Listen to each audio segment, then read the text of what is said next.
Madam ನೀವು ಕೂತ್ಕೊಂತೀರ ನೋಡೋಣ. ಈ ನಡುವೆ ಒಳ್ಳೊಳ್ಳೆ ವಿಡಿಯೋ ಹಾಕ್ತಾರಪ್ಪ ಯೂಟ್ಯೂಬಲ್ಲಿ. ಅದು ಇದು CWK ಇದು ಈವೆಂಟು ನೋಡೋಣ. ನಿಮ್ಮದು ಬಿಟ್ಟು ಯಾರೂ ಹಾಕಿಲ್ಲ.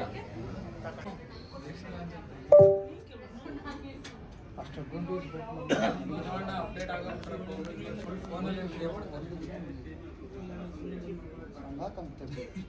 ರಿಯಲ್ಲಿ ಬರ್ತಿದೆ ಪ್ರೀತಿಯ ಹುಚ್ಚ ಸಿನಿಮಾ ಅಂತ ಹೇಳ್ತಾ, ನಮ್ಮ ಸಿನಿಮಾದಲ್ಲಿ ಇಬ್ರು ಪ್ರೊಡ್ಯೂಸರ್ಸ್ ಇದ್ದಾರೆ. ಒಬ್ರು director cum producer B Kumar ಅವರು, ಹಾಗೆ BG ನಂದಕುಮಾರ್ ಅವರು. ಅವ್ರಿಗೂ ಕೂಡ ನಮ್ಮ ಸಿನಿಮಾಗೆ ಪ್ರೊಡ್ಯೂಸರ್ ಆಗಿದ್ದಕ್ಕಾಗಿ ಧನ್ಯವಾದಗಳು ಅಂತ ಹೇಳ್ತಾ, ಇನ್ನ ನಮ್ಮ ಈ ಒಂದು ಸಿನಿಮಾದಲ್ಲಿ ಸಂಗೀತ ಭಾಗಕ್ಕೆ ಅಂತ ಬಂದಾಗ ಒಬ್ಬ ಯಂಗ್ ಪರ್ಸನಾಲಿಟಿ ಅಂಡ್ ಅವರ ತಂದೆ ಸಾಕಷ್ಟು ಹೆಸರು ಮಾಡಿದ್ದಾರೆ ಚೆನ್ನೈಯಲ್ಲಿ. ಅವರೇ ತಶಿ ರೆಂಗರಾಜನ್ ಅಂತ.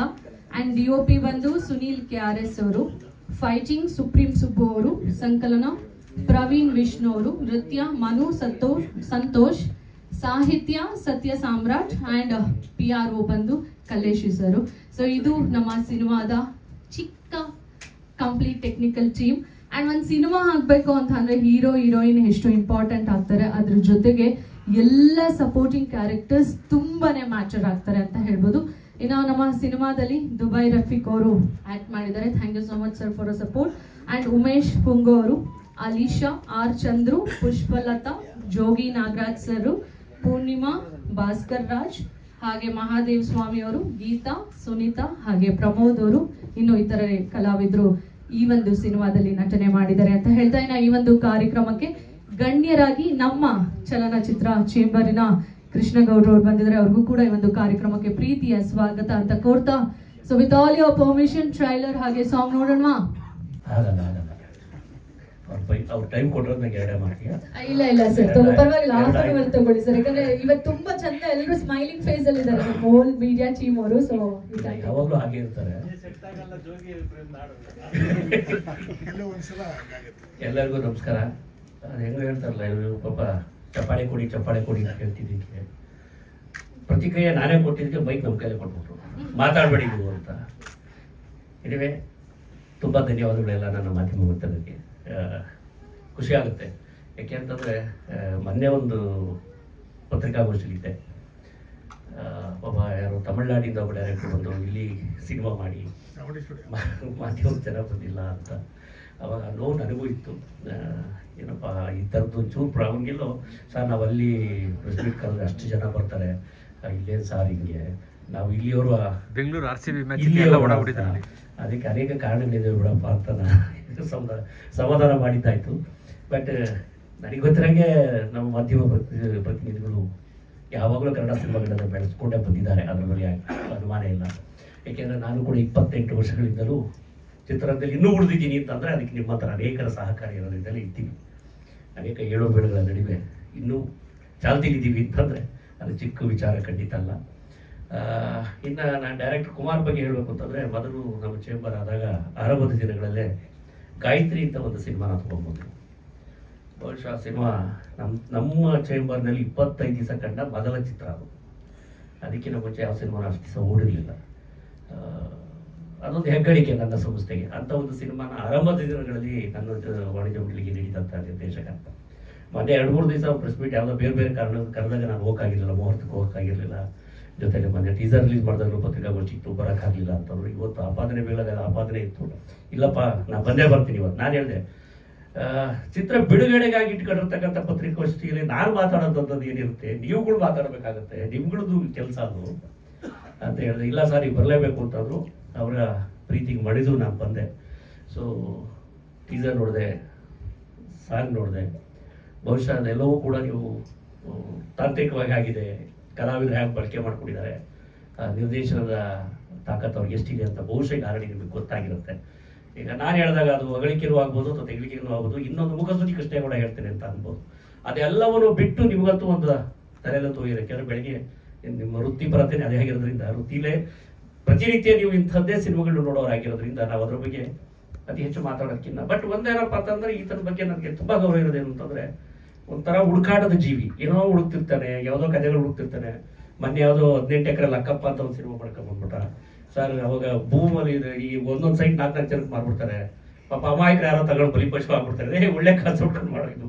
ಈಗ ಕರೆಂಟ್ ಅಫೇರ್ಸ್ ಅದು, ಈಗ ಸೈಟ್ ವ್ಯಾಲ್ಯೂ ಭೂಮಿ ಬೆಲೆ ಏರ್ತಿದ್ದಾಗೇನೆ ಅವ್ರು 4-4 ಜನಕ್ಕೆ ಮಾರ್ತಾರೆ. ಯಾಕೆಂದ್ರೆ ನಾನು ಕೂಡ ಈಗ ಅದ್ರಲ್ಲಿ ಒಬ್ಬ ಪೇಷಂಟೆ. ಯಾಕೆಂದ್ರೆ ನಾನೆಲ್ಲ ಒಂದು ಕಡೆ ನಾನೀಗ 18 ವರ್ಷದಿಂದ ಒಂದು ಸೈಟ್ ತೊಗೊಂಡಿದ್ದೆ. ಅವ್ರಿಗೆ 3ನೇ ಹೆಂಡ್ತಿ ಇದ್ನಂತೆ, ನನಗೆ ಸೈಟ್ ಮಾರ್ದಂಗೆ. ಅವ್ನು ಕೇಸ್ ಹಾಕೋರಿಗೆ ನನ್ನ ಮೇಲೆ, ನಾನು 3ನೇ ಹೆಂಡ್ತಿ ಮಗ ಅಂತ. ಈಗ ಅದೊಂದು ಹೊಸ ಅನುಭವ, ಆಗಲೇ ಹೇಳೋದಂಗೆ ಇದೊಂದು ಹೊಸ ಅನುಭವ. ಈಗ ಸೈಟ್ ಮಾರಿಗೆ ನಿಮ್ಗೆ ಎಷ್ಟು ಜನ ಹೇಳ್ತಿದ್ದೀರ ಅವರಪ್ಪ, ಇದೆಷ್ಟೇ ಜನ ಈ ವಂಶವೃಕ್ಷದಲ್ಲಿ ಇವೆಲ್ಲವೂ ಸೇರಿಸ್ಕೊಡಪ್ಪ ಅಂತ ಒಂದು ಕೇಳುವ ಒಂದು ಹೊಸ ಅನುಭವ ನನಗಾಯ್ತು ಆಗ್ಲೇ ಹೇಳೋದಕ್ಕೆ. ಅಲ್ಲ, ವಂಶವೃಕ್ಷದಲ್ಲಿ ಅವ್ರು ಬಿಟ್ಟು ಹಾಕ್ಬಿಟ್ಟಿರ್ತಾರೆ. ಅದರಲ್ಲಿ ಮೊದಲನೇ ಹೆಂಡ್ತಿ ಮಗ ಸೈನ್ ಹಾಕಿದ ನನಗೆ. ಮೊದಲನೇ ಹೆಂಡ್ತಿ ಸತ್ತೋಗಿದ್ದಾನೆ, ಮೊದಲನೇ ಹೆಂಡ್ತಿ ಮಗ ಸೈನ್ ಹಾಕಿದ್ದಾನೆ. ಇಷ್ಟು ವರ್ಷ ಯಾರು ಮಾತಾಡ್ಸಿಲ್ಲ. ಈಗ ಅವ್ನು 3ನೇ ಹೆಂಡ್ತಿ ಮಗ ಅಂತ ಕೇಸ್ ಹಾಕಿದ. ಹಂಗೆ ಅದಕ್ಕೆ ನನಗೊಂದು ನಾನೇ ಪೇಷಂಟ್ ಇದ್ದೀನಪ್ಪ, ಅದರಲ್ಲಿ ಒಂದು ಒಳ್ಳೆ ಸಿನಿಮಾ ಮಾಡ್ತಿದ್ಯಾ ಫಸ್ಟ್ ಮಾಡು ಅಂದ್ರೆ ಜನಕ್ಕೆ ಒಂದು ಅವೇರ್ನೆಸ್ ಕೊಡುವಂತ ಸಿನಿಮಾಗಳ ಬಗ್ಗೆ ಹುಡುಕಾಟ ಮಾಡ್ತಿರ್ತಾರೆ. ಈಗಲೂ ಕೂಡ ಅವರು ಅಲ್ಲಿ ಕಥೆಯಲ್ಲಿ ಹೇಳೋದು ರೀತಿ ನೋಡಿದ್ರೆ ಬಹುಶಃ ಅದು ನಡೆದಂತ ಕತೆ, ಮೋಸ್ಟ್ಲಿ ಹೆಣ್ಮಕ್ಳನ್ನ ಬೇರೆ ಕಡೆಗೆ ಮಾರೋರ್ ಕತೆ ಇರ್ಬೋದು ಅಂತ ಅನ್ಕೋತೀನಿ. ಸನ್ನಿವೇಶಗಳನ್ನ ನೋಡಿದ್ರೆ ಬಹುಶಃ ಆ ಥರದ ಒಂದು ಸಾಮಾಜಿಕವಾಗಿ ಸಮಾಜ ತಿದ್ದುವ ಮತ್ತು ಸಮಾಜದಲ್ಲಿ ನಡೆಯುವಂಥ ಘಟನೆಗಳನ್ನ ಇಟ್ಕೊಂಡು ಸಿನಿಮಾ ಮಾಡುವಂಥ ಹುಡುಗ, ಅದು ನನಗೆ ಖುಷಿ ಕೊಡುವಂಥದ್ದು. ಹಿಂದೆ ಎಲ್ಲರೂ ಸಿನಿಮಾ ಮಾಡೇ ಮಾಡ್ತೀವಿ, ಅದು ಸಿನಿಮಾದ ಗುಣಮಟ್ಟ ಅಥವಾ ತಾಂತ್ರಿಕವಾಗಿ ಅಥವಾ ಚಿತ್ರೀಕರಣನ ದೌರ್ಬಲ್ಯ ಅಥವಾ ನಾವು ಚಿತ್ರ ಮಾಡ್ಬೇಕಂತಂದ್ರೆ ಕೆಲವು ಹಣಕಾಸಿನ ಮುಗ್ಗಟ್ಟಿನಿಂದಲೋ ಅಥವಾ ಇನ್ನೇನೋ ಒಂದು ರೀತಿಯಲ್ಲಿ ಒಂದು ಸ್ವಲ್ಪ ದುರ್ಬಲ ಆಗ್ಬೋದು ಅನ್ನೋದು ಬಿಟ್ರೆ, ಬಟ್ ಯಾವುದೋ ಒಂದು ಗಟ್ಟಿ ಕಥೆಯನ್ನ ನಾನು ಹೇಳಕ್ ಹೊರಟಿದ್ದೀನಿ ಅಂತಂದಾಗ ಅಲ್ಲಿ 4 ಶಾರ್ಟ್ ಕಡಿಮೆ ತೆಗೆದ್ರು ಕತೆ ನೋಡಿಸುತ್ತೆ. ಅಥವಾ ಯಾವುದೋ ಲೊಕೇಶನ್ ಹಿಂಗೆ ಬೇಕು, ಆ ಸಿನಿಮಾಕ್ಕೆ ಸಟ್ಟೆ ಹಾಕ್ಬೇಕು, ಆ ಥರದ್ದೇ ಕಲಾವಿದರು ಬೇಕು ಅನ್ನೋದು ಬಿಟ್ಟು ಕೂಡ ಒಂದು ಕತೆ ಹೇಳ್ತಾ ಹೋಗುತ್ತೆ. ಯಾಕೆಂದ್ರೆ ನಿಮ್ಗೆಲ್ಲ ಗೊತ್ತಿರೋಂಗೆ ತಿಥಿಯಿಂದ ಹಿಡಿದು 3-2 ಏನೋ ಒಂದು ಸಿನಿಮಾ ಬರುತ್ತೆ, ಆ ಥರದ ಸಿನಿಮಾಗಳಿಂದ ಹಿಡಿದು ಕಲಾವಿದರಿಂದಲೇ ಕತೆ ಗಟ್ಟಿಯಾಗಿದ್ದು ನಿರ್ದೇಶಕರೇ ಹೀರೋ ಆದ್ರೆ ಸಿನಿಮಾ ಓಡಿರೋದ್ರು ಪುಟ್ಟಣ್ಣ ಕಣಗ ಅಲ್ಲಿಂದ ಇವತ್ತಿನ ಬಟ್ಟನವರೆಗೆ ಮತ್ತೆ ಇಲ್ಲಿಂದ ಮುಂದುವರೆಗೂ ನಾವು ಸಿನಿಮಾಗಳು ನೋಡ್ತಾ ಬಂದಿದ್ದೀವಿ, ಗೆದ್ದಿರೋದು ನೋಡಿದ್ದೀವಿ. ಇಲ್ಲಿ ಕಥೆ ಜೊತೆಗೆ ನಿರ್ದೇಶಕ ಹೀರೋ ಆದ್ರೆ ಖಂಡಿತ ಸಿನಿಮಾ ಗೆದ್ದಿದ್ದಾರೆ. ಅದಕ್ಕೆ ಪೂರ್ವಕವಾಗಿ ನಿಮ್ಮೆಲ್ಲರ ಸಹಕಾರ ಇದ್ದೇ ಇರುತ್ತೆ. ಈ ತರ ಈ ಸಮಾಜ ತಿದ್ದುವ ಮತ್ತೆ ಸಮಾಜಕ್ಕೆ ಒಂದು ಏನೋ ಒಂದು ಅವೇರ್ನೆಸ್ ಕ್ರಿಯೇಟ್ ಮಾಡುವ ಇದೇ ತರದ ಸಿನಿಮಾಗಳನ್ನ ಮಾಡ್ತಾ ಬರ್ತಿದ್ದಾರೆ ಅವರು. ದಯವಿಟ್ಟು ನಿಮ್ಮ ಸಹಕಾರ ಇರಲಿ. ಇವರು ಮುಂದೂ ಕೂಡ ಇದೇ ತರದ ಹುಡುಕಾಟದಲ್ಲೇ ಸಿನಿಮಾಗಳನ್ನ ಮಾಡ್ತಿರ್ಲಿ ಅಂತ ಹೇಳಿ ನಾನು ಮಾತುಗಳು ಮುಗಿಸ್ತೀನಿ. ನಮಸ್ಕಾರ. So thank you. Director cum producer ಆಗಿರೋದ್ರಿಂದ ಅವ್ರ ಹತ್ರ ನಾನು ಲಾಸ್ಟಲ್ಲಿ ಮಾತಾಡ್ತೀನಿ. ನಂದಕುಮಾರ್ ಅವರೇ, ನೀವು ಮೊದಲು ಏನು ವೃತ್ತಿಯಲ್ಲಿ ಇದ್ರಿ, ಇಲ್ಲ ಕಂಪ್ಲೀಟ್ ಆಗಿ ಪ್ರೊಡ್ಯೂಸ್ ಮಾಡ್ಕೊಂಡು ಬರ್ತಿದ್ದೀರಾ, ಇಲ್ಲ ಈ ಸಿನಿಮಾಗೆ ನಿಮಗೆ ಹೆಂಗೆ ಅವಕಾಶ ಬಂತು, ಪ್ಲೀಸ್. ಆ್ಯಕ್ಚುಲಿ ನಾನು ಹೇಳಬೇಕು ಅಂತಂದರೆ, ಮೊದಲೇ ನಾನು ಸಿನಿಮಾಗಳೆಲ್ಲ ಮಾಡ್ತಾ ಇದ್ದೆ. ಕೋ ಪ್ರೊಡ್ಯೂಸರ್ ಆಗಿ ಮಾಡಬೇಕಾಗಿದ್ರೆ ತುಂಬ ಸಿನಿಮಾಗಳು ಮಾಡಿದ್ದೀನಿ.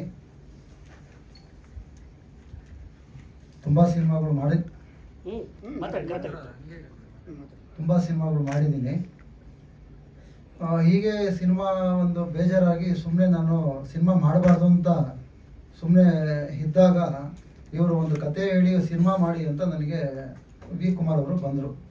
ಸರಿ, ಆ ಸಿನಿಮಾ ಮಾಡೋಣ, ನೀವು ಕತೆ ಹೇಳಿ ಅಂತೇಳಿ. ಕತೆ ತುಂಬ ಇಷ್ಟ ಆಯಿತು. ಸರಿ, ನಾನು ಪ್ರೊಡ್ಯೂಸ್ ಮಾಡ್ತೀನಿ, ನೀವು ಸಿನಿಮಾ ಮಾಡಿ ಅಂತೆಲ್ಲ ಹೇಳಿಬಿಟ್ಟು ಆ ಸಿನಿಮಾಗೆ ಹೋದಾಗ ಇವರು ನನಗೆ ಪರಿಚಯ ಆದರು. ಆ ಪರಿಚಯ ಆದಾಗ ಮನಸ್ಸಲ್ಲಿ ಏನೋ ನೋವಿಟ್ಕೊಂಡು ತುಂಬ ಇದು ಮಾಡ್ತಾ ಇರಬೇಕಾಗಿದ್ದಾಗ ಏನು ನೋವು ಇಟ್ಕೊಂಡಿದ್ದೀನಿ ಅಂತ ಕೇಳಿದೆ ನಾನು. ಸರ್, ಹಿಂಗೆ ಪ್ರಾಜೆಕ್ಟ್ ಮಾಡಿದ್ದೀನಿ, ತುಂಬ ನೋವೆಲ್ ಮಾಡಿದ್ದೀನಿ. ಆ ಪ್ರಾಜೆಕ್ಟ್ ರಿಲೀಸ್ ಆಗಬೇಕಾದ್ರೆ ನೀವು ಸ್ವಲ್ಪ ನನಗೆ ಹೆಲ್ಪ್ ಮಾಡಿದ್ರೆ ಇದು ಮಾಡ್ತೀನಿ ಅಂತ ಹೇಳಿದ್ರು. ಸರಿ ಆಯಿತು, ಆ ಸಿನಿಮಾ ನಾನು ನೋಡ್ಬಿಟ್ಟು ತೀರ್ಮಾನ ತೊಗೊತೀನಿ ಅಂತ ಹೇಳಿದೆ ನಾನು ಅವ್ರಿಗೆ. ಆ ಸಿನಿಮಾನ ನೋಡ್ಬಿಟ್ಟು ಆದಮೇಲೆ ನನಗೆ ಗೊತ್ತಾಯಿತು ಇವರಲ್ಲಿ ಒಂದು ಒಳ್ಳೆ ಕಲೆ ಇದೆ, ಒಂದು ಒಳ್ಳೆ ಇದಿದೆ, ಇವ್ರಿಗೆ ಒಂದು ಭವಿಷ್ಯ ಇದೆ ಅಂದ್ಬಿಟ್ಟು ಆ ಸಿನಿಮಾಗೆ ನಾನು ರಿಲೀಸ್ ಮಾಡ್ತೀನಿ, ಎಲ್ಲ ನಾನು ಪ್ರೊಡ್ಯೂಸ್ ಮಾಡ್ತೀನಿ ಅಂತ ಹೇಳಿ ಅದನ್ನು ಕೈಗೊಂಡ್ಕೊಂಡು ಇಲ್ಲಿವರೆಗೂ ತಂದಿದ್ದೀವಿ. ನಾವು 18ನೇ ತಾರೀಕು ರಿಲೀಸ್ ಆಗೋವರೆಗೂ ತಂದಿದ್ದೀವಿ.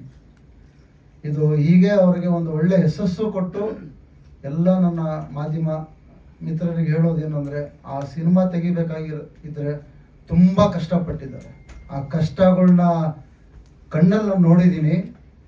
ಆ ಕಷ್ಟದಲ್ಲಿ ಏನು ಇರುತ್ತೆ ಒಬ್ಬ ಡೈರೆಕ್ಟರ್ಗೆ ಅಂತ ಅಂದರೆ, ಸಿನಿಮಾ ಅಂದರೆ ಏನೋ ತಿಳ್ಕೊಂಬಿಡ್ತಾರೆ. ಅಷ್ಟೇ ಕಷ್ಟ, ಅಷ್ಟೇ ಒಂದೊಂದು ವಿಧಾನವೂ ಇರುತ್ತೆ ಅವರಿಗೆ. ಅವ್ರದೇ ಆದ ಒಂದು ಕನಸಿರುತ್ತೆ. ಆ ಕನಸಿಗೆ ಎಷ್ಟು ಜನ ತೊಂದರೆಗಳು ಕೊಡ್ತಾರೆ, ಎಷ್ಟು ಜನ ಇದನ್ನು ಮಾಡ್ತಾರೆ ಅಂತ ತುಂಬ ನಾನು ಹೇಳಬೇಕಾಗಿರೋದು ಏನೂ ಇಲ್ಲ. ಮುಂದೆ ನಿಮಗೆ ಗೊತ್ತಾಗುತ್ತೆ. ಯಾವುದೇ ರೀತಿ ಯಾರೇ ಆಗಿರಲಿ, ಒಬ್ಬ ಪ್ರೊಡ್ಯೂಸರ್ಸ್ ಅಂತ ಬಂದಾಗ ದಯವಿಟ್ಟು ಒಬ್ಬ ಡೈರೆಕ್ಟರ್ಸ್ಗೆ ಕಷ್ಟ ಕೊಡಬೇಡಿ. ನಾನು ಕೇಳೋದು ಇಷ್ಟೇ, ಯಾಕಂದರೆ ಒಂದು ಕತೆ ಮಾಡಬೇಕಾದ್ರೆ ಅವ್ರಿಗೆ ಒಂದು ಏನೋ ಒಂದು ಇರುತ್ತೆ ಕನಸು. ಅವ್ರಿಗೆ ಕನಸು ಬಿಟ್ಟಾಗ ಆ ಕತೆ ಬರುತ್ತೆ, ಸಿನಿಮಾನು ಚೆನ್ನಾಗಿ ಬರುತ್ತೆ. ಏನೋ ಒಂದು ಎಲ್ಲರೂ ಕೇಳ್ದಂಗೆ ಇರುತ್ತೆ. ಯಾರೋ ಮಾತು ಕೇಳಿ ಒಂದು ಇದನ್ನು ಮಾಡಿದಾಗ ಏನಾಗುತ್ತೆ, ಪ್ರತಿಯೊಂದು ಟೀಮು ಹೊರಟೋಗ್ಬಿಡುತ್ತೆ, ಸಿನಿಮಾನೇ ಕೆಟ್ಟೋಗ್ಬಿಡುತ್ತೆ. ಯಾವತ್ತೂ ಆ ಕೆಲಸ ಯಾವ ಪ್ರೊಡ್ಯೂಸರು ಮಾಡಬಾರ್ದು. ಇದನ್ನು ನಾನು ಕೇಳ್ಕೊತೀನಿ. ದಯವಿಟ್ಟು ಯಾರೇ ಒಬ್ಬರು ಡೈರೆಕ್ಟರ್ ಇರ್ಬೋದು, ಅವ್ರಿಗೆಲ್ಲರೂ ಒಂದು ಇದನ್ನು ಕೊಡಿ. ಅವರು ತುಂಬ ಆ ಸಿನಿಮಾಗಳಿಗೆ ಏನೋ ಒಂದು ಒಳ್ಳೆ ಕತೆ ಕೊಟ್ಟು ಪ್ರತಿಯೊಬ್ಬರಿಗೂ ಏನೋ ಒಂದು ಮೂಡಿಸೋದಕ್ಕೆ ಹೊರಟಿರ್ತಾರೆ. ಅವರು ಪ್ರತಿಯೊಬ್ಬರು ಹೊಸ ನಾಯಕರನ್ನ ಮಾಡೋದು ಅಷ್ಟು ಸುಲಭ ಅಲ್ಲ. ಎಲ್ಲ ಹೇಳ್ತಾರೆ ಸುಮ್ಮನೆ ಈ ಸಿನಿಮಾದಲ್ಲಿ ಅವ್ರು ಬಂದರು ಇವ್ರು ಬಂದರು ಸ್ಟಾರ್ ಹಾಕ್ತಾರೆ. ಸ್ಟಾರ್ ಹಣೆ ಬರ ಇದ್ರೆ ಸ್ಟಾರ್ ಹಾಕ್ಬಿಡ್ತಾರೆ, ಹಣೆ ಬರ ಇಲ್ಲ ಅಂದರೆ ಸ್ಟಾರ್ ಆಗಲ್ಲ. ಏನೋ ಒಂದು ನಡ್ಕೊಂಡು ಹೋಗುತ್ತೆ. ಒಂದು ಹೊಸೊಬ್ಬರಿಗೆ ಚಾನ್ಸ್ ಕೊಟ್ಟು ಅವ್ರನ್ನ ಒಂದು ತಲೆ ಮೇಲೆ ತರೋದಿದೆಯಲ್ಲ, ಇದು ತುಂಬ ಗ್ರೇಟ್ ಆಫ್ ಅಂತ ನಾನು ಕೇಳ್ಕೊತೀನಿ. ಇಂಥ ಡೈರೆಕ್ಟರ್ ಸಿಗಬೇಕಾದ್ರೆ ತುಂಬ ಪುಣ್ಯ ಮಾಡಿರಬೇಕು. ನಾವು ಒಬ್ಬ ಹೊಸೊಬ್ಬರನ್ನ ನಾವು ಕಲೆ ಮಾಡಿಸಿ ಅದನ್ನು ಒಂದು ಇದ್ರ ಮೇಲೆ ನೋಡಿಸೋದು ಅಷ್ಟು ಸುಲಭ ಅಲ್ಲ. ನಾನು ಇಷ್ಟು ಮಾತುಗಳನ್ನ ಹೇಳ್ಬಿಟ್ಟು ಕುಮಾರ್ ಬಗ್ಗೆ ತುಂಬ ಹೆಮ್ಮೆ ಆಗುತ್ತೆ. ನನ್ನ ಮಾಧ್ಯಮ ಮಿತ್ರರಿಗೆ ಹೇಳೋದಿಷ್ಟೇ, ನೀವು ನೋಡಿದ್ದೀರಿ, ಅದಕ್ಕೆ ಏನು ಇದನ್ನು ಮಾಡಬೇಕು ಅನ್ನೋದನ್ನ ನಿಮ್ಮ ಕಡೆಯಿಂದ ನೀವು ಕೊಟ್ಟು ಅವ್ರನ್ನ ಗೆಲ್ಸಕ್ಕೆ ಒಂದು ಅನುಕೂಲ ಮಾಡಿಕೊಡಿ ಅಂತ ಕೇಳ್ಕೊತೀನಿ. ಎಲ್ಲ ಮಾಧ್ಯಮ ಅಣ್ಣಂದಿರಿಗೆ ಎಲ್ಲರಿಗೂ ನಾನು ನಮಸ್ಕಾರ ಮಾಡ್ತೀನಿ. ಈ ಕತೆ ನಾನು ಸುಮಾರು ಜನಕ್ಕೆ ಹೇಳಿದೆ ನಾನು ಮಾಡಲ್ಲ, ಪ್ರೊಡ್ಯೂಸ್ ಮಾಡಲ್ಲ ಅಂತ ಅಂದರು. ಆಮೇಲೆ ಇನ್ನು ಕೆಲವರು ಆಶ್ವಾಸನೆ ಕೊಟ್ಟರು. ಒಂದು 2 ವರ್ಷ ಟೈಮ್ ಎಷ್ಟಾಯಿತು. ಕರೋನಾಕ್ಕಿಂತ ಮುಂಚೆ ಈ ಮೂಲ ಕತೆ ನಾನು ಫುಲ್ ಹೇಳಿದೆ ಅವ್ರಿಗೆ, ಪ್ರೊಡ್ಯೂಸರ್ಸ್ಗೆ. ಸುಮಾರು ಪ್ರೊಡ್ಯೂಸರ್ಸ್ ಗಾಂಧಿನಗರದಲ್ಲಿ ಕರೆಸಿ ನನಗೂ ತುಂಬ ಅವಮಾನ ಆಯಿತು. ಕೆಲವು ಕಡೆ ಅವಮಾನ ಆದಮೇಲೆ ತಡಿ ಇದು ಈ ಕನಸಿನ ಪ್ರಾಜೆಕ್ಟ್ ಇದು ಹೆಂಗಾರ ಮಾಡಿ ಆಚೆ ತಿರಬೇಕು ಅಂತ ಅಂದ್ಬಿಟ್ಟೆ ನಾನು ತುಂಬ ಮನಸ್ಸಿಗೆ ನೋವಾಯಿತು. ಈ ಕತೆ ಮೂಲ ಎಲ್ಲಿ ಹುಟ್ಟಿತು ಅಂತಂದರೆ ಬಾಂಬೆಲಿ ಹುಟ್ಟಿತು. ಈ ಬಾಂಬೆಗೆ ನಾನು TV ರೈಟ್ಸು, ಡಬ್ಬಿಂಗ್ ರೈಟ್ಸ್ ಎಲ್ಲ ಮಾಡ್ಕೊಂಡು ಬಿಸ್ನೆಸ್ ಮಾಡ್ತೀನಿ. ಅಲ್ಲಿ ನಮ್ಮ ಸ್ನೇಹಿತರು ಒಬ್ರು ಇದ್ದರು, ನರೇಶ್ ಪಾಟೀಲ್ ಅಂತ. ಅವರು ಹೋದಾಗ ನೀವು ಡೈರೆಕ್ಟರ್ ಅಲ್ವಾ, ನೀವು ಬನ್ನಿ ಸರ್, ಒಂದು ಒಳ್ಳೆ ನಿಮ್ಮ ಹತ್ರ ಮಾತಾಡ್ಬೇಕು ಬನ್ನಿ ಸರ್ ಅಂತ ಅಂದರು. ವಯಸ್ಸಾದ ವೃದ್ಧೆ ವೇಶ್ಯೆ. ಅವರು ಆ ವೇಶ್ಯೆ ಪರಿಚಯ ಮಾಡಿಕೊಟ್ರು. ಅಲ್ಲಿ ಬಾಂಬೆ ಸೆಂಟ್ರಲ್ಲಿ ಒಂದು ಹೋಟ್ಲು, ಅಲ್ಲಿ ಪರಿಚಯ ಮಾಡಿಕೊಟ್ರು. ಅವ್ರು ನೋಡಿದ್ರೆ ಹಣ್ಣು ಮುದುಕಿ ಆಗ್ಬಿಟ್ಟಿದ್ದಾರೆ. ಈಗ 90ರ ದಶಕದಲ್ಲಿ ನಡೆದಿರೋಂಥ ಘಟನೆ ಇದು. ಅಂದರೆ ಅವ್ರ ವೇಷ ಈಗ ಕಥೆಯಲ್ಲಿ ನಾಯಕಿ ಮಾಡಿದಾರಲ್ಲ ನಮ್ಮ ಇದರಲ್ಲಿ, ಅವರ ಮೂಲ ಅವ್ರಿದಾರಲ್ಲ, ಅವ್ರು ತೀರೋಗ್ಬಿಟ್ಟಿದ್ದಾರೆ. ಅವ್ರ ಫ್ರೆಂಡು ಇವ್ರ ಅಜ್ಜಿ ನನಗೆ ಕತೆ ಹೇಳಿದ್ರು. ನೋಡ್ರಿ, ಅವ್ರದ್ದು ಲೈಫು ಈ ವೇಷ ಅಡ್ಡಕ್ಕೆ ತಗೊಂಡೋಗಿ ತಗಲಾಕ್ಸಿ ಅಮಾಯಕರನ್ನು ತಗೊಂಡೋಗಿ ಹಾಳು ಮಾಡ್ತಾರಲ್ಲ ಕೆಲವರು, ಆ ಘಟಕದಲ್ಲಿ ನಡೆದಿರೋಂಥ ಘಟನೆ ಅದು. ಆ ಕತೆ ನನಗೆ ಕೇಳಿದಾಗ, ಅವ್ರ ಅಜ್ಜಿ ಹತ್ರನೇ ಕೇಳಿದಾಗ ಮನಸ್ಸಿಗೆ ತುಂಬ ನೋವಾಗ್ಬಿಡ್ತು, ಕಣ್ಣಲ್ಲಿ ನೀರು ಬಂದ್ಬಿಡ್ತು. ಈ ಕಥೆನೇ ಮಾಡ್ಬೇಕು ನಾನು ಅಂತ ಅಂದ್ಬಿಟ್ಟು ಫುಲ್ ಸ್ಟಡಿ ಮಾಡಿದೆ.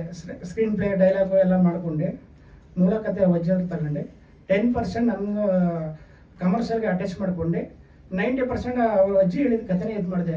ಆ ಕತೆ ನಾನು ಹೇಳಬಾರ್ದು, ಮೇನು ನಡೆದಿರಲ್ಲ, ಇವತ್ತು ಇದರಲ್ಲಿ ಎಲ್ಲ ದೊಡ್ಡ ಘಟನೆಗಳು ಆ ಟೈಮಲ್ಲಿ ಫುಲ್ ನಡೆದೋಗಿದೆ. ಅದು ನಡೆದೋಗಿದೆ ಘಟನೆ. ಆ ಘಟನೆನ ಅದು ಎಲ್ಲೂ ಸ್ಪ್ರೆಡ್ ಆಗಿಲ್ಲ. ಅದು ಆ ಅಜ್ಜಿ ನನಗೆ ಸ್ಪ್ರೆಡ್ ಮಾಡಿದ್ರು.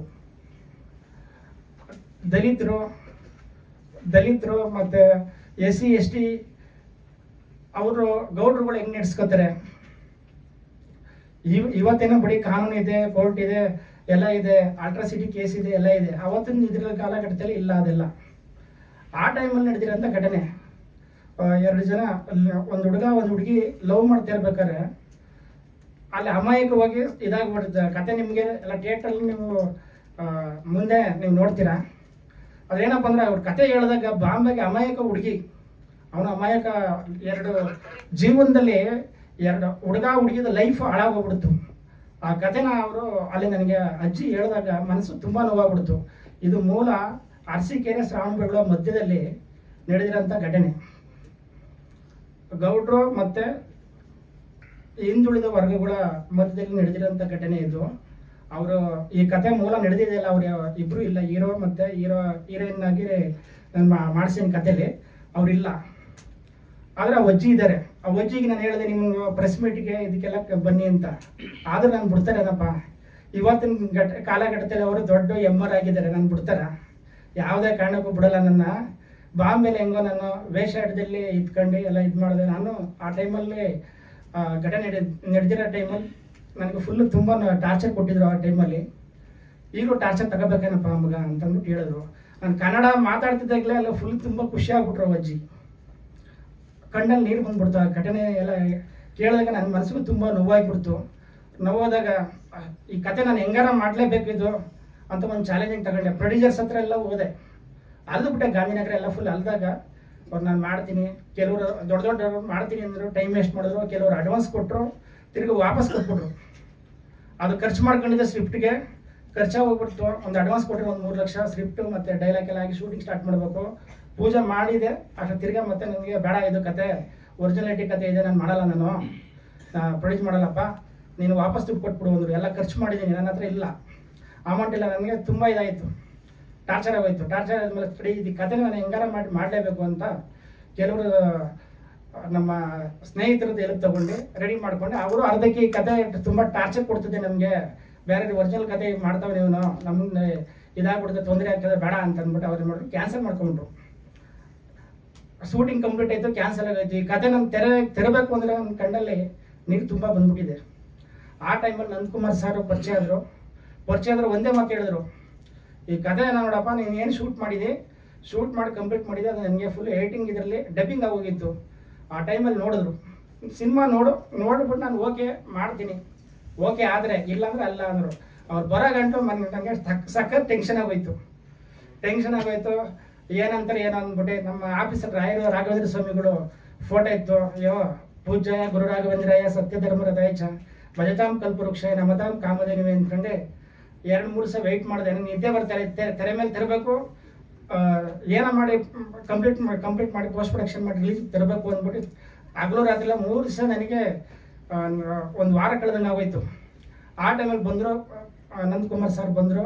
ಇವ್ರಿಗೂ ತುಂಬ ಅನುಭವ ಇದೆ, ಸುಮಾರು ಸಿನಿಮಾಗಳು ಎಲ್ಲ ಮಾಡಿದ್ದಾರೆ. ಒಂದು ಕನಕ ಪುಷ್ಪ ಒಂದು 2-3 ಸಿನಿಮಾಗಳು ಮಾಡಿದ್ದಾರೆ. ದೊಡ್ಡ ಸಿನಿಮಾಗಳೆಲ್ಲ ದೊಡ್ಡ ಜೊತೆ ಎಲ್ಲ ಲಿಂಕ್ ಇದೆ. ಎಲ್ಲ ನೋಡಿದ್ರು, ಸಿನಿಮಾ ಬಂದು ನಮ್ಮ ಆಫೀಸಿಗೆ ಬಂದು ಸಿನಿಮಾ ನೋಡಿದ ತಕ್ಷಣ ಮಗ ಡಲ್ ಮಾಡಿಕೊಂಡು ಫುಲ್ಲು ಬೇಜಾರಾಯ್ತು ಅವ್ರಿಗೆ. ಯಾಕ್ರಿ ಏನು ನನ್ನ ಕತೆ ನಾನು ಶೂಟ್ ಮಾಡಿರೋದು ಇವ್ರಿಗೆ ಇಷ್ಟ ಆಯ್ತದೆ ಇಲ್ವಾ ಅಂತಂದ್ಬಿಟ್ಟು ನಾನು ತುಂಬ ಟೆನ್ಷನ್ಲಿದ್ದೆ. ಇಂಟ್ರಲ್ ಗಂಟೆ ನೋಡ್ರಿ ಏನು ಹೇಳಲ್ಲ ಸುಮ್ಮನಿರ್ರಿ ಅಂದರು. ಕ್ಲೈಮ್ಯಾಕ್ಸ್ ಆಯಿತು. ಕ್ಲೈಮ್ಯಾಕ್ಸ್ ಆದ ತಕ್ಷಣ ಬಂದು ತಪ್ಕೊಂಡ್ರು. ಒಳ್ಳೆ ಚಾಲೆಂಜಿಂಗ್ ಆಗೈತೆ ರೀ ಕತೆ, ನಾನು ಮಾಡ್ತೀನಿ ರೀ, ಕಂಟಿನ್ಯೂ ಮಾಡ್ತೀನಿ, ರಿಲೀಸ್ ಮಾಡೋಣ ರೀ, ಇಂಥ ನಿಮ್ಮಂಥ ಡೈರೆಕ್ಟರ್ ಬೇಕು ಅಂತ ನನಗೆ ಫುಲ್ ಸಪೋರ್ಟ್ ಮಾಡಿದ್ರು. ಆಮೇಲೆ ನಮ್ಮ ನಾಯಕಿ ಕುಂಕುಮ್ ಹರಿಹರನ್ ಅಂತ ಇವರು ಕತೆ ಹೀರೋಯಿನ್ ಕ್ಯಾರೆಕ್ಟರ್, ಮೇನು ಹೀರೋಯಿನ್ ಮೇಲೆ ಕತೆ ಹೋಗಿರೋದು, ನಾಯಕಿ ಪಾತ್ರ. ಇವರು 56 ಜನ ಹೀರೋಯಿನ್ನು ನಾನು ನಮ್ಮ ಆಫೀಸ್ಗೆ ಬಂದು ನಾಳೆ ಬರ್ತೀವಿ ಅಂತ ಬಂದು ಹೊರಟೋದ್ರು. ಆಮೇಲೆ ಯಾರಪ್ಪ ರಾಯರೇ, ರಾಘವೇಂದ್ರ ಸ್ವಾಮಿಗಳೇ, ಯಾರಪ್ಪ ಈ ಕತೆ ನಾಯಕಿ ಎಲ್ಲಿ ಇದ್ದೀರಪ್ಪ ಅಂದ್ಬಿಟ್ಟು ನಾನು ಪ್ರಾರ್ಥನೆ ಮಾಡ್ತಿದ್ದೆ ದೇವರಿಗೆ. ಆ ಟೈಮಲ್ಲಿ ಅವ್ರ ಅಮ್ಮ ಇಲ್ಲ, ಪಾಪ ಅವರು ತೀರೋಗ್ಬಿಟ್ಟಿದ್ದಾರೆ. ಅವರು ಆತ್ಮಕ್ಕೆ ಶಾಂತಿ ಸಿಗಲಿ. ನಾವು ಈ ಕತೆ ಹೇಳಿದ ತಕ್ಷಣ ಅವ್ರ ಅಮ್ಮ ಇಲ್ಲ, ನನ್ನ ಮಗಳ ಕೈಲಿ ಕುಂಕುಮ ಅವ್ರ ಕೈಲಿ ಮಾಡಿಸ್ತೀನಿ ಅಂತಂದ್ಬಿಟ್ಟು ಕರೆಸರು. 2 ಸರಿ ಮೀಟಿಂಗ್ ಆಯಿತು. ಮೀಟಿಂಗ್ ಆದಮೇಲೆ ಕತೆ ಓಕೆ ಮಾಡಿ ಅವ್ರದ್ದು ಏನಿದೆ ಅಗ್ರಿಮೆಂಟ್ ಮಾಡ್ಕೊಂಡೆ. ಅವರು ಬಂದು ಚೆನ್ನಾಗಿ ಅಭಿನಯಿಸಿದ್ರು. ಸಾಂಗ್ಗಳು ಎಲ್ಲ ಚೆನ್ನಾಗಿ ನಾನು ಏನು ಅನ್ಕೊಂಡಿದ್ದೆ ಅದೇ ಥರ ಎಲ್ಲ ನೀಟಾಗಿ ಎಲ್ಲ ಮಾಡಿಕೊಟ್ರು. ಕೊಡ್ತೀನಿ ಅವ್ರ ಕೈಲಿ ಮಾತಾಡಿ. ಒಂದು ಸಣ್ಣ ಕ್ಲಾರಿಫಿಕೇಶನ್ ಇದೆ. ನಾನು ಎಲ್ಲ ನ್ಯೂಸ್ ಪೇಪರಲ್ಲೂ ಮುಂಬೈ ಮೂಲದ ಹುಡುಗಿ ಅಂತ ನೋಡ್ತಾ ಇದ್ದೀನಿ. ಬಟ್ ನಾನು ಕನ್ನಡದವಳು, ಕರ್ನಾಟಕದಲ್ಲೇ ಹುಟ್ಟಿ ಬೆಳೆದಿರೋಳು. ಸೊ ನಾನು ಕನ್ನಡದವಳು. ಅಂಡ್ ಸರ್ ಕುಂಕುಮ್ ಹರಿಹರನ್ ಅಲ್ಲ, ಕುಂಕುಮ್ ಹರಿಹರ್, ದಾವಣಗೆರೆ ಆ ಕಡೆ ಎಲ್ಲ ಬರುತ್ತಲ್ಲ, ಕಲಬುರ್ಗಿ ಆ ಕಡೆ ಎಲ್ಲ, ಆ ಹರಿಹರ. ಸೊ ಸಿನಿಮಾ ಬಗ್ಗೆ ಅಂತ ಬಂದಾಗ ನಮ್ ಡೈರೆಕ್ಟರು ಪಾಪ ತುಂಬಾ ಕಷ್ಟಪಟ್ಟು ಮಾಡಿದ್ದಾರೆ. ಹಾಗೆ ನಾನು ಮಾಡಿದೀನಿ, ನಮ್ ಪೂರ್ತಿ ಟೀಮ್ ಕಷ್ಟಪಟ್ಟು ಮಾಡಿದೀವಿ. ಸೊ ಸಿನಿಮಾ ಬಗ್ಗೆ ಏನು ಹೇಳಕ್ಕಿಲ್ಲ, ಎಲ್ಲ ಅವರೇ ಹೇಳ್ಬಿಟ್ಟಿದ್ದಾರೆ ಆಲ್ರೆಡಿ. ಇದು ರಿಯಲ್ ಲೈಫ್ ಅಲ್ಲಿ ನಡೆದಿರೋ ಅಂತ ಇನ್ಸಿಡೆಂಟ್ ಅಂತ ಹೇಳ್ತಿದ್ದಾರೆ ಅಷ್ಟೇ. I don't have any other words. Shooting experience ಅಲ್ಲಿ ಸಿನಿಮಾ ಹೆಂಗಪ್ಪ ಒಪ್ಕೊಂಡೆ?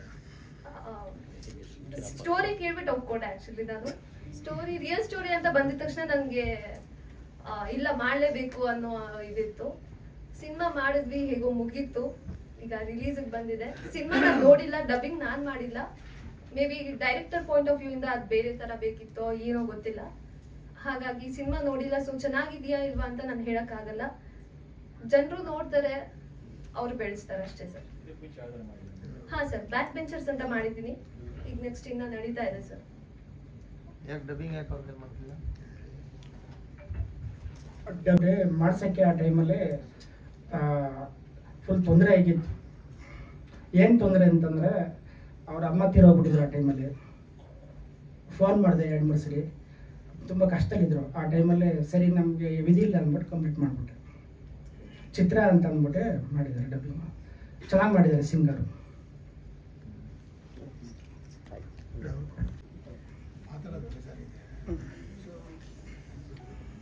Good afternoon all. And warm welcome for all the media present here and the respected dignitaries who are sitting on the stage. Actually, I'm very proud to be here. The Bengaluru and Kannada movie industry, we are having some kind of bond because my father is a music composer who worked under Hamsalekha sir, G.K. Venkatesh sir for more than 100 movies. So, Dashi Rangaraj. So, Kumar sir is a friend of my father, so he did music for his previous movie. That's from there we are having a beautiful friendship relation. First of all, I would like to express my deepest gratitude to Kumar sir for roping in as a music director for this movie. And secondly, I want to thank Nandakumar sir for his dedication and vision. From the starting, Nandakumar sir is involved in each department of the post-production, so he is very gentle. And thank you, sir. And I have an incredible experience working with the new team, debutant Vijay, who played a good character and he has justified his role in the screen. So you may all see in April 18. And heroine Kumkum also had played a very nice character. And you have not seen one character in the trailer, that is Dubai Rafiq sir. He has played a very important role, but it is a short role, but you will all enjoy when his presence on the screen. So thank you, sir. So while composing music for this movie, we had myself and Kumar sir had we are agreed at one point that this music should not be sounded at a current trend, so it should be sounding like late 80s and 90s. So the strings part alone sounds like 80s and 90s, and we used a distorted guitar and distorted synth sounds. So first we discussed and he said that only 2 songs are there in the movie, but actually there are 5 songs in the album. Which you may all see after the release. So I want to thank my music team singers M.K. Balaji, Madangi Ajit Kumar, Ramya Dharnidhar, Vasant Kumar, who are all not here today. And my musician team Navan, who played brilliant violin themes.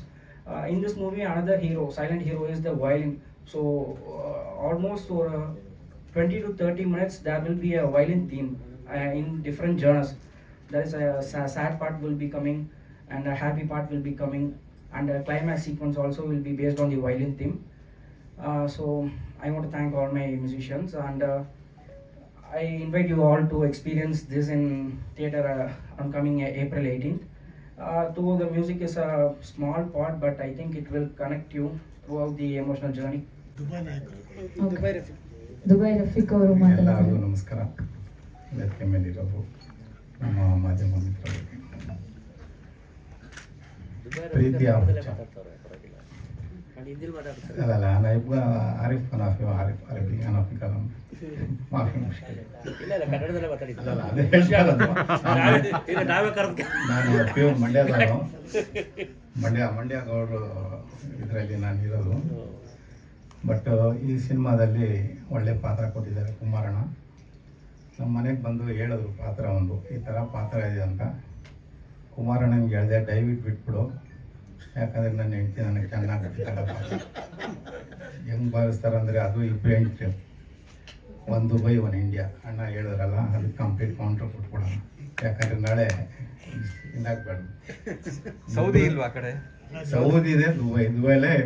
ಆಮೇಲೆ ನಾನು ಹೇಳ್ದೆ ಇಬ್ಬರು ಸೇರ್ಕೊಂಡು ಹೊಡಿತಾರೆ ಕಣೋಣ, ಬೇಡ ನಿನ್ನ ಕಾಲು ಮುಗಿದ್ದೆ ನಂದೆ. ಅದೇ ಹೇಳ್ಕೊಂಡು ಬರ್ತಾ ಇದ್ದೀನಿ ಸರ್, ಬಿಟ್ಕೊಡಪ್ಪ ಅಂದ್ರೆ ಅದೇ ಪಾತ್ರದ ಬಗ್ಗೆನೇ ನಡೀತಾ ಇರೋದು. ಒಂದು ಗೌಡನ ಪಾತ್ರ ಭಾಳ ಕೆಟ್ಟವನು. ಸಿನಿಮಾದಲ್ಲಿ ನೋಡಿದವರೆಲ್ಲ ತುಂಬ ಹೋಗಿದ್ದಾರೆ, ಒಳ್ಳೆ ಮಗ ಹಿಂಗೆ ಮಾಡಿದ್ದಾನೆ ಹಂಗೆ ಮಾಡಿದ್ದಾನೆ, ಇಡೀ ಊರು ಓಡಾಡಿಸಿದ್ದಾನೆ, ಎಲ್ಲ ಮನೆಗೆ ಹೋಗಿ ದೀಪ ಹಚ್ತಾನೆ, ಇವನು ದೀಪ ಹಾರಿಸ್ತಾನೆ, ಏನೇನೋ ಕೊಟ್ಟಿದ್ದಾರೆ ಡೈಲಾಗು. ತುಂಬ ಚೆನ್ನಾಗಿದೆ ಪಾತ್ರ. ಆ ಪಾತ್ರಕ್ಕೆ ಎಲ್ಲ ನೋಡಿದ್ದಾರೆ, ನೋಡ್ಬಿಟ್ಟು ಹೇಳಿದ್ದಾರೆ ಮೊನ್ನೆ ಚೆನ್ನಾಗಿ ಮಾಡಿದ್ಯಾವ ಅಂತ. ಕುಮಾರಣ್ಣ ತುಂಬ ಥ್ಯಾಂಕ್ಸ್. ಆಮೇಲೆ ಅವರ ಮೂವಿ ಗಾಯತ್ರಿಯಲ್ಲಿ ಕೂಡ ಮೇನ್ ವಿಲನ್ ಮಾಡಿದೆ. ಈಗ 18 ಕರೆ ಅಂತ ಮಾಡಿದ್ದಾರೆ, ಅದರಲ್ಲಿ ಕೂಡ ಒಂದು ಪಾತ್ರ ಮಾಡಿದ್ದೀನಿ. ಪಾತ್ರ ತುಂಬ ಚೆನ್ನಾಗಿದೆ, ಯಾಕಂದರೆ ಈ ನನ್ನ ಫಿಲ್ಮಿ ಜನ್ಮದಲ್ಲಿ ಈ ಥರ ಪಾತ್ರ ನಾನು ಎಲ್ಲೂ ಮಾಡಿಲ್ಲ. ಯಾಕಂದರೆ 12 ದಿವಸ ಪಾತ್ರ ಕೊಟ್ಟಿದ್ದಾರೆ ಎಲ್ಲ ಸಿನಿಮಾದಲ್ಲಿ, 3 ದಿವಸ 4 ದಿವಸ ಕೊಡೋರು. ಇದರ ಸ್ವಲ್ಪ ಕುಮಾರಣ್ಣ ಚೆನ್ನಾಗಿ ಪಾತ್ರ ಕೊಟ್ಟಿದ್ದಾರೆ, ತುಂಬ ಥ್ಯಾಂಕ್ಸ್. ನಮ್ಮ ಟೀಮ್ನವರೆಲ್ಲ ಚೆನ್ನಾಗಿ ಮಾಡಿದ್ದಾರೆ. ಆಮೇಲೆ ನಮ್ಮ ನಟರಣ್ಣ ಕೂತಿದ್ದಾರೆ, ನಟರಣ್ಣ ಇಲ್ಲಿ ಸಂತ ವಿಲನ್ನು ಅವರು, ನಮ್ಮ ಪಟ್ಟೆ ನಾಗರಾಜು, ಆಮೇಲೆ ಉಮೇಶ್ ಅವರು ಪುಂಗ, ಅವ್ರ ಜೊತೆಲೆಲ್ಲ ಮಾಡಿದ್ದೀನಿ. ದೊಡ್ಡ ಕಲಾವಿದರ ಜೊತೆ ಮಾಡಿದ್ದೀನಿ. ತುಂಬ ಥ್ಯಾಂಕ್ಸ್. ನಮಸ್ಕಾರ ಮಾಧ್ಯಮ ಮಿತ್ರ ಎಲ್ಲರಿಗೂ, ಹಾಸನಲ್ಲಿ ಕೂತಿದ್ದ ಗಣ್ಯರಿಗೆಲ್ಲ ನಮಸ್ಕಾರ. ನನಗೆ ಕುಮಾರಣ್ಣ ಕರೆದು ಈ ಚಿತ್ರದಲ್ಲಿ ಒಂದು ಪಾತ್ರ ಇದೆ, ನೆಗೆಟಿವ್ ರೋಲ್ ಮಾಡಬೇಕು ಅಂತ ಕೇಳಿಕೊಂಡು ಖಂಡಿತ ಬರ್ತೀನಿ. ಇದಾಗಲೇ ಅವ್ರ ಪಿಕ್ಚರ್ಲಿ 3ನೇ ಪಿಕ್ಚರ್ ಮಾಡ್ತಾ ಇರೋದು. ಹಳ್ಳಿ ಸೊಗಡು ತೆಗಿತಕ್ಕಂಥ ಒಂದು ಸಿನಿಮಾದ ಕಥೆ ಇದು. ಇದರಲ್ಲಿ ಕಥೆ ಬಗ್ಗೆ ಎಲ್ಲ ಕುಮಾರಣ್ಣ ಹೇಳಿದ್ದಾರೆ, ನಾವೇನು ಹೇಳಬೇಕಾಗಿಲ್ಲ. ಇದು ಒಳ್ಳೆ ಪಾತ್ರ ಕೊಟ್ಟಿದ್ದಾರೆ. ಒಂದು 3-4 ಕ್ಯಾರೆಕ್ಟರ್ ಕೆಲಸ ಕೊಟ್ಟು ಮಾಡಿದ್ದೀವಿ. ನನಗೆ ತುಂಬ ಸಂತೋಷ ಆಯಿತು. ಈ ಟೀಮಲ್ಲಿ ಎಲ್ಲರೂ ಅಣ್ಣ ತಮ್ಮದು ಅವಿಭಾಜ್ಯ ಕುಟುಂಬ ಥರ ಎಲ್ಲ ಸೇರಿ ಒಗ್ಗಟ್ಟಲ್ಲಿ ಸೇರಿ ಈ ಸಿನಿಮಾನ ಕಂಪ್ಲೀಟ್ ಮಾಡಿದ್ದೀವಿ. ನಿಮ್ಗಳ ಆಶೀರ್ವಾದ ಇರಬೇಕು. ಕಲಾವಿದರನ್ನ ಬೆಳೆಸಿ, ಕನ್ನಡ ಉಳಿಸಿ, ನಮ್ಮನ್ನು ಹರಿಸಿ ಅಂತ ಕೇಳ್ಕೊತೀವಿ. ಜೈ ಹಿಂದ್, ಜೈ ಕರ್ನಾಟಕ ಮಾತೆ. ಎಲ್ಲ ಮಾಧ್ಯಮದವ್ರಿಗೆ ವಂದನೆಗಳು.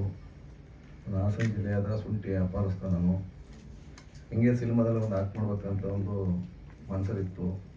ಎಲ್ಲರೂ ನನಗೆ ಸಿಕ್ಕಿದ್ರೆ ಚಾನ್ಸು. ಫೇಸ್ಬುಕ್ಕಲ್ಲಿ, ವಾಟ್ಸಪ್ಪಲ್ಲಿ ಎಲ್ಲ ನಮ್ಮ ಫ್ರೆಂಡ್ ಎಲ್ಲ ನೋಡ್ತಿದ್ರು, ಬಗ್ಗೆ ಕುಮಾರ್ ಸರ್ ಬಗ್ಗೆ ನೋಡ್ತಿದ್ರು. ನೀವೊಬ್ಬ ಡೈರೆಕ್ಟರ್ ಇದ್ದಾರೆ ಮಾಡ್ತೀನಿ ಅಂತ ಕೇಳಿದ್ರು. ನಂಬರ್ ಇದ್ರು ಕೂಡ ನಾನು ಮಾತಾಡ್ತೀನಿ ಅಂತಂದರೆ ಆಗ ಅವ್ರ ಹತ್ರ ಕುಮಾರ್ ಸರ್ ಹತ್ರ ಒಂದ್ಸರಿ ಕಾಲ್ ಮಾಡಿದೆ. 1 ವರ್ಷದಿಂದ ಸರಿ ಬಿಡಪ್ಪ ಯಾವ್ದಾದ್ರು ಚಾನ್ಸ್ ಇದೆ ಹೇಳ್ತೀನಪ್ಪ ಅಂತ ಹೇಳಿದ್ರು. ನಮಗೆ ಕಾಲ್ ಮಾಡ್ಕೊಂಡು ಫ್ರೆಂಡ್ಶಿಪ್ ಆಯಿತು. ಫ್ರೆಂಡ್ಶಿಪ್ ಆದಮೇಲೆ ಒಂದು ದಿವಸ ಕಾಲ್ ಮಾಡಿದ್ರು, ಒಂದು ಆಡಿಷನ್ ಇದೆ ಬಾರಪ್ಪ ನೋಡೋಣ ಅಂತವ. ಕುಮಾರ್ ಸರ್ ಮೀಟ್ ಮಾಡಿದಾಗ ಅವಾಗ ಒಂದು ಪಾತ್ರ ಇದೆ ಮಾಡ್ತೀನಿ ಅಂತ ಕೇಳಿದ್ರು. ಅವ್ರು ಸರ್ ನೀವು ಯಾವ ಪಾತ್ರ ಕೊಟ್ಟರು ನಾನು ಮಾಡ್ತೀನಿ ಸರ್ ಅಂತ ಹೇಳಿದೆ. ಹಾಗಾಗಿ ಸರಿ ಸ್ಟೋರಿ ಏನು ಹೇಳಿಲ್ಲ ಅವ್ರು ನನಗೆ. ಬಂದೆ, ಅವ್ರು ಕೊಟ್ಟು ಪಾತ್ರ ನಾನು ಮಾಡಿದೆ. ಹಂಗಾಗಿ ನನ್ನ ಜವಾಬ್ದಾರಿಗೆ ನಾನು ಪಾತ್ರ ವಹಿಸಿದ್ದೀನಿ. ಆಲ್ರೆಡಿ ಕುಮಾರ್ ಸರ್ ಮಾತಾಡಿದ್ದಾರೆ, ನಂದಕುಮಾರ್ ಸರ್ ಮಾತಾಡಿದ್ದಾರೆ, ಪ್ರೊಡ್ಯೂಸರ್ ಎಲ್ಲ ಅವ್ರು ಮಾತಾಡಿದಾಗಿ ನಾನು ಹೆಚ್ಚಿಗೆ ಮಾತಾಡೋಷ್ಟು ನಮ್ಮ ಹತ್ರ ಏನಿಲ್ಲ. Kumar sir director.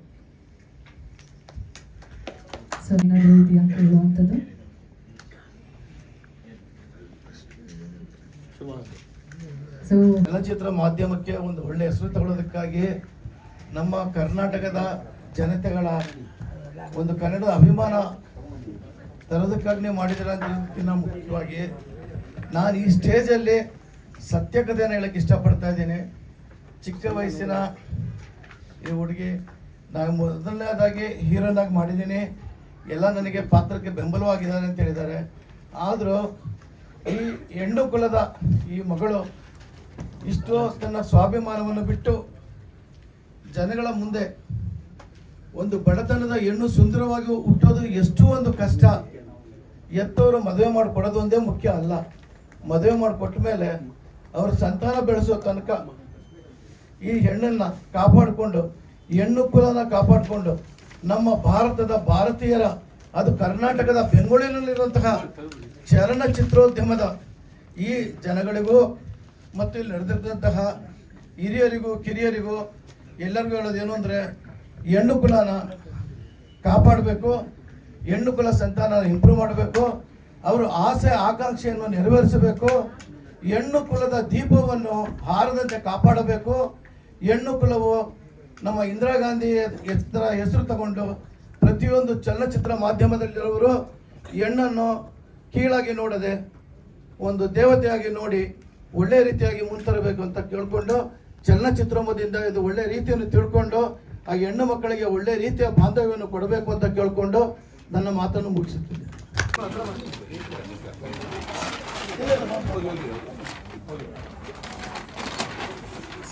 ಪ್ರೀತಿಯ ಹುಚ್ಚ ಸಿನಿಮಾದ CG ಶೋಲ್ ಏನಿದೆ ಅದು ನಿಮ್ಮ ಮುಂದೆ ಲೋಕಾರ್ಪಣೆಯಾಗಿದೆ. ಸೊ ಇಟ್ಸ್ ರಿಕ್ವೆಸ್ಟೆಡ್, ಕಂಗ್ರ್ಯಾಚುಲೇಷನ್ಸ್ ಅಂತ ನಮ್ಮೆಲ್ಲರೂ ಪರವಾಗಿ ನಾನೇ ಹೇಳ್ತಾ ಇದ್ದೀನಿ. ಆ್ಯಂಡ್ ಈ ಒಂದು ಸಿನಿಮಾ ಇದೇ ತಿಂಗಳು 18ನೇ ತಾರೀಕು ಬರ್ತಾ ಇದೆ. ಸೊ ಆದಷ್ಟು ನಮ್ಮ ಮಾಧ್ಯಮ ಮಿತ್ರರು ಈ ಒಂದು ಸಿನಿಮಾ ಪ್ರಮೋಟ್ ಮಾಡಿ, ಸೊ ದಟ್ ಎಲ್ಲ ಆಡಿಯನ್ಸು ಫ್ಯಾಮಿಲಿ ಸಮೇತ ಬಂದು ಈ ಒಂದು ಸಿನಿಮಾ ನೋಡುವಂಗಾಗಲಿ ಅಂತ ಹೇಳ್ತಾ, ಇವತ್ತು ನಾವೆಲ್ಲರೂ ಸೇರಿದ್ವಿ ಪ್ರೀತಿಯ ಹುಚ್ಚ ಸಿನಿಮಾದ ಟ್ರೈಲರ್ ಲಾಂಚ್ ಹಾಗೆ ಸಾಂಗ್ ಲಾಂಚ್ ಇವೆಂಟ್ಗೆ.